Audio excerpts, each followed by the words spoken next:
Welcome back everyone, welcome dedication to education. So कैसे हो आप सभी दोस्त? आई होप आप सभी लोग अच्छे होंगे। सो गाइस, हम लोगों ने कल इंडियन ज्योग्राफी के मोस्ट 50 क्वेश्चन देखे थे, तो आज मैं लेके आया हूँ इंडियन पॉलिटी के मोस्ट 50 क्वेश्चन जो एग्जाम की दृष्टि से बेहद इंपॉर्टेंट हैं। तो जैसा कि आप सभी दोस्तों को पता होगा कि हमारा जो एक सेशन होता है डेली 8 PM पे, जिसमें हम लोग सब्जेक्ट वाइज जीएस के 50 क्वेश्चंस देखते हैं जो एग्जाम के लिए बेहद इंपॉर्टेंट हैं।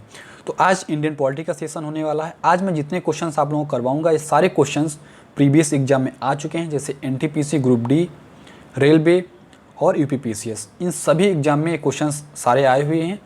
जितने भी क्वेश्चंस हैं तो हो सकता है कि आने वाले एग्जाम में क्वेश्चंस रिपीट हों या क्वेश्चंस का जो स्टैंडर्ड हो वो कुछ इसी तरीके से हो। तो हमको काफ़ी एक आइडिया मिलेगा कि जो क्वेश्चंस आते हैं एग्जाम में उनका स्टैंडर्ड क्या होता है और किस टाइप के क्वेश्चंस आते हैं। तो ये वीडियो काफ़ी हेल्पफुल होने वाला है हमारे लिए। तो चलिए दोस्तों स्टार्ट करते हैं। स्टार्ट करने से पहले इस चैनल पर जितने भी हमारे नए साथी जुड़े हैं सभी लोग चैनल को सब्सक्राइब कर लीजिएगा और बेल आइकन को प्रेस करना मत भूलिएगा, जिससे सभी दोस्तों को वीडियो का लेटेस्ट नोटिफिकेशन मिलता रहेगा। तो दोस्तों एक बार वीडियो को ज़्यादा से ज़्यादा अपने दोस्तों को शेयर कर दीजिएगा, जिससे सभी दोस्त इस वीडियो से जुड़ सकें और इस वीडियो का लाभ उठा सकें। तो चलिए दोस्तों स्टार्ट करते हैं और देखते हैं कि हमारा फर्स्ट क्वेश्चन क्या है। तो फर्स्ट क्वेश्चन क्या है, वह कौन सा अधिनियम था जिसने भारत में सत्ता ब्रिटिश ईस्ट इंडिया कंपनी से ब्रिटिश क्राउन में स्थानांतरित की थी। तो दोस्तों वह कौन सा अधिनियम था? तो वो भारत सरकार अधिनियम 1828 था, जिसके अंतर्गत ब्रिटिश ईस्ट इंडिया कंपनी से ब्रिटिश क्राउन में स्थानांतरित सत्ता हुई थी। नेक्स्ट क्या है? नेक्स्ट है किस अधिनियम के द्वारा भारत के गवर्नर जनरल को अध्यादेश जारी करने की शक्ति प्रदान की गई थी? तो वो कौन सा अधिनियम था? तो दोस्तों वो भारतीय परिषद अधिनियम 1861 था, जिसके अंतर्गत भारत के गवर्नर जनरल को अध्यादेश जारी करने की शक्ति प्रदान की गई थी। नेक्स्ट क्या है? नेक्स्ट है रेगुलेटिंग एक्ट पारित किया गया था। तो कब पारित किया गया था? तो दोस्तों ये 1773 ईस्वी में पारित किया गया था। नेक्स्ट है मिंटो मार्ले सुधार का उद्देश्य क्या था? तो दोस्तों इसका मुख्य उद्देश्य था पृथक निर्वाचक प्रणाली। क्या था इसका उद्देश्य? पृथक निर्वाचक प्रणाली। नेक्स्ट है मुसलमानों के लिए अतिरिक्त निर्वाचक मंडल प्रारंभ में किसके द्वारा लाया गया था? तो दोस्तों ये मार्ले मिंटो सुधार 1909 के द्वारा लाया गया था। नेक्स्ट है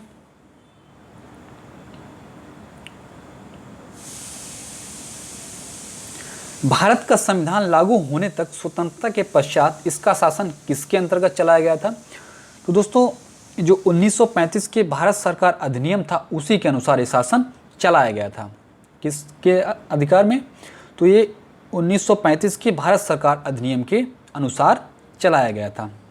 नेक्स्ट है भारत में सचिव का पद किसके द्वारा निर्मित किया गया था? तो जो भारत में सचिव का पद था वो भारत सरकार अधिनियम 1858 के द्वारा निर्मित किया गया था।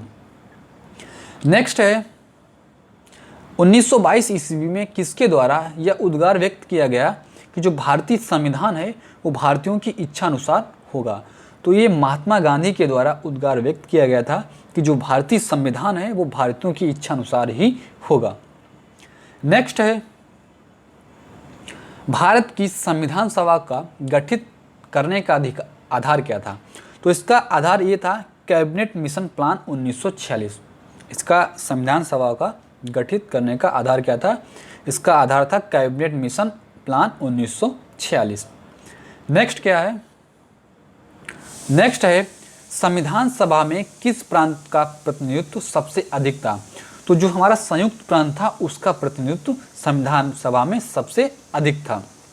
नेक्स्ट है संविधान सभा में किस देशी रियासत के प्रतिनिधि ने भाग नहीं लिया था? तो जो हैदराबाद रियासत थी उसके प्रतिनिधि ने भाग नहीं लिया था संविधान सभा में। नेक्स्ट है मुस्लिम लीग ने किस कारण संविधान सभा का बहिष्कार किया था?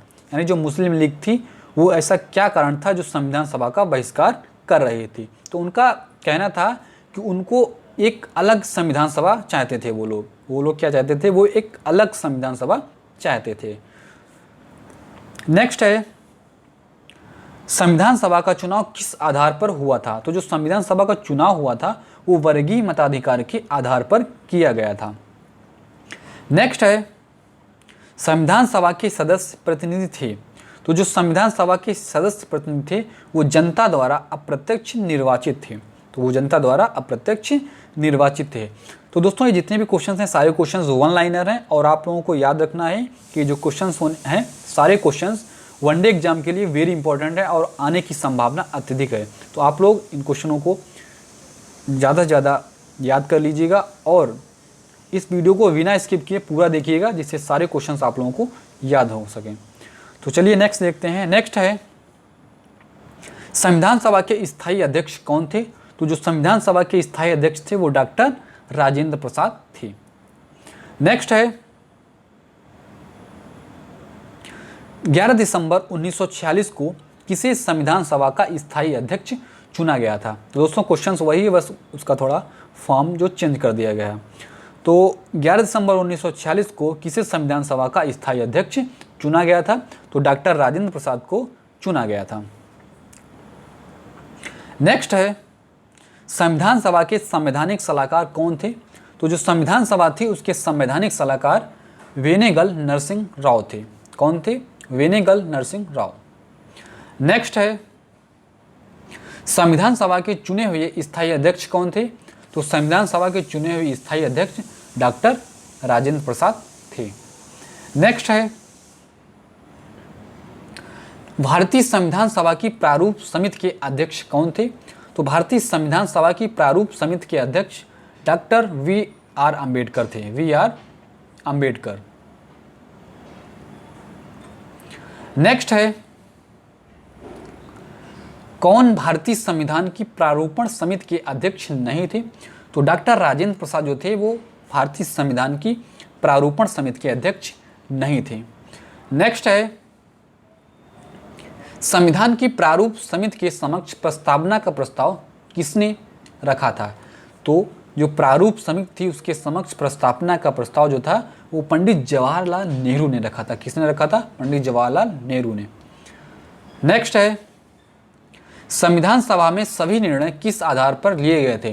तो जो संविधान सभा में निर्णय लिए गए थे वो सभी निर्णय सहमति और समायोजन के आधार पर लिए गए थे।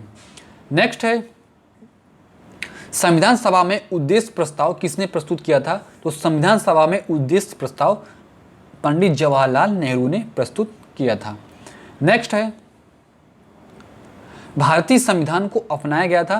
तो भारतीय संविधान को संविधान सभा द्वारा अपनाया गया था। नेक्स्ट देखते हैं। नेक्स्ट है, भारत को एक संविधान देने का प्रस्ताव संविधान सभा द्वारा पारित किया गया था। तो कब पारित किया गया था? तो 22 जनवरी 1947 को पारित किया गया था। नेक्स्ट है, जिस संविधान सभा द्वारा भारत के संविधान का अधिनियम किया गया उसके सदस्य कौन थे? तो उसके सदस्य विभिन्न प्रांतों की विधानसभाओं द्वारा नामित सदस्य थे। नेक्स्ट है, भारत के लिए संविधान सभा की रचना हेतु संविधान सभा का विचार सर्वप्रथम किसने प्रस्तुत किया था? तो दोस्तों इसका जो सर्वप्रथम विचार स्वराज पार्टी ने प्रस्तुत किया था। कब किया था? 1924 में किया था। नेक्स्ट है, भारतीय संविधान सभा के प्रथम दिन के अधिवेशन की अध्यक्षता किसने की थी? तो किसने की थी? डॉक्टर सच्चिदानंद सिन्हा ने की थी। नेक्स्ट है, भारत के संविधान का निर्माता किसे माना जाता है? तो भारत के संविधान का निर्माता V.R. अम्बेडकर को माना जाता है। नेक्स्ट है, भारत का संविधान कब लागू हुआ था? तो भारत का जो संविधान था वो 26 जनवरी 1950 को लागू हुआ था। नेक्स्ट क्या है? नेक्स्ट है, संविधान को 26 जनवरी के दिन लागू करने का निर्णय क्यों किया गया था? तो दोस्तों ये निर्णय इसलिए किया गया था क्योंकि कांग्रेस ने इस तिथि को 1930 में स्वतंत्रता दिवस के रूप में मनाया था, इसलिए ये लागू किया गया था। नेक्स्ट है, भारतीय संविधान में महिला सदस्यों की कुल संख्या कितनी थी? तो भारतीय संविधान में महिला सदस्यों की कुल संख्या 15 थी। कितनी थी? 15। नेक्स्ट है, भारतीय संविधान के किस भाग को उसकी आत्मा कहा जाता है? तो भारतीय संविधान के प्रस्तावना को क्या कहा जाता है? भारतीय संविधान की आत्मा कहा जाता है। नेक्स्ट है, भारत को गणतंत्र क्यों कहा जाता है? तो यहाँ राज्य का जो प्रमुख होता है वो निर्धारित अवधि के लिए ही निर्वाचित होता है, तो इसलिए भारत को गणतंत्र कहा जाता है। नेक्स्ट है, गणतंत्र होता है तो गणतंत्र क्या होता है? जहाँ राज्य पर अध्यक्ष जो होता है वंशानुगत रूप से ना हो। नेक्स्ट है, संविधान के अंतर्गत भारतीय लोकतंत्र के आदर्शों को हम कहाँ देख सकते हैं? तो जो भारतीय संविधान है उसके लोकतंत्र के आदर्शों को हम भारत की प्रस्तावना में देख सकते हैं, भारतीय संविधान की प्रस्तावना में देख सकते हैं इसको। नेक्स्ट है, भारतीय संविधान में किस प्रकार के लोकतंत्र को अपनाया गया है? तो भारतीय संविधान में लोकतांत्रिक गणतंत्र को अपनाया गया है। नेक्स्ट देखते हैं, नेक्स्ट क्या है? भारतीय संविधान की प्रस्तावना के अनुसार भारत के शासन की सर्वोच्च सत्ता किसमें निहित होती है? तो भारत के प्रस्तावना जो होती है, संविधान की प्रस्तावना के अनुसार जो भारत के शासन की सर्वोच्च सत्ता है वो जनता में निहित है। किसमें निहित है? जनता में निहित है। नेक्स्ट है, भारतीय संविधान की प्रस्तावना में देश का कौन सा नाम उल्लिखित है? तो जो भारतीय संविधान की प्रस्तावना है उसमें भारत और इंडिया ये दोनों नाम उल्लिखित हैं। नेक्स्ट देखते हैं, नेक्स्ट क्या है? भारत की संप्रभुता जो है किसमें निहित है? तो जो भारत की संप्रभुता है वो भारत की जनता में निहित है। नेक्स्ट क्वेश्चंस क्या है? नेक्स्ट है, भारतीय संविधान को संविधान सभा द्वारा अंगीकृत किया गया था, तो कब किया गया था? 26 नवंबर 1949 को अंगीकृत किया गया था। नेक्स्ट है, भारत का संविधान पूर्ण रूप से तैयार हुआ था, तो कब तैयार हुआ था? तो दोस्तों ये 26 नवंबर 1949 को ही पूर्ण रूप से तैयार हुआ था। नेक्स्ट है, विश्व का सबसे बड़ा लिखित एवं सर्वाधिक व्यापक संविधान किस देश का है? तो विश्व का सबसे बड़ा लिखित एवं सर्वाधिक व्यापक संविधान भारत देश का है। किसका है? भारत। नेक्स्ट है, भारत का संविधान है, तो भारत का जो संविधान है कठोर कम है, लचीला अधिक है। नेक्स्ट है, भारतीय संविधान का स्वरूप किस प्रकार का है? तो भारतीय संविधान का जो स्वरूप है संरचना में संघात्मक है और भावना में एकात्मक है। नेक्स्ट क्या है? नेक्स्ट है, भारतीय संविधान पर सबसे अधिक प्रभाव किसका पड़ा है? तो भारतीय संविधान पर सबसे अधिक प्रभाव भारत सरकार अधिनियम 1935 का पड़ा हुआ है। नेक्स्ट क्या है? नेक्स्ट है, भारत में किस प्रकार की शासन व्यवस्था अपनाई गई है? तो दोस्तों भारत में ब्रिटिश संसाधनात्मक प्रणाली को अपनाया गया है। नेक्स्ट क्या है? नेक्स्ट देखते हैं, भारतीय राजनीतिक व्यवस्था में कौन सर्वोच्च है? तो भारतीय राजनीतिक व्यवस्था में जो संविधान है वो सर्वोच्च है।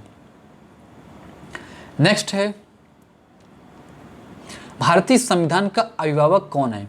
तो भारतीय संविधान का अभिभावक सर्वोच्च न्यायालय है, यानी आपके अधिकारों का यदि हनन हो रहा है तो आप सर्वोच्च न्यायालय की शरण ले सकते हो। नेक्स्ट है, नेक्स्ट एंड लास्ट क्वेश्चन है, भारत के संविधान में संघ शब्द की जगह किन शब्दों को स्थान दिया गया है? तो जो भारत के संविधान में संघ शब्द की जगह राज्यों का संघ शब्द को स्थान दिया गया है। तो दोस्तों ये थे इंडियन पॉलिटी के मोस्ट 50 इंपॉर्टेंट क्वेश्चन। तो आज हम लोगों ने मोस्ट इंपॉर्टेंट इंडियन पॉलिटी के 50 क्वेश्चन देखे।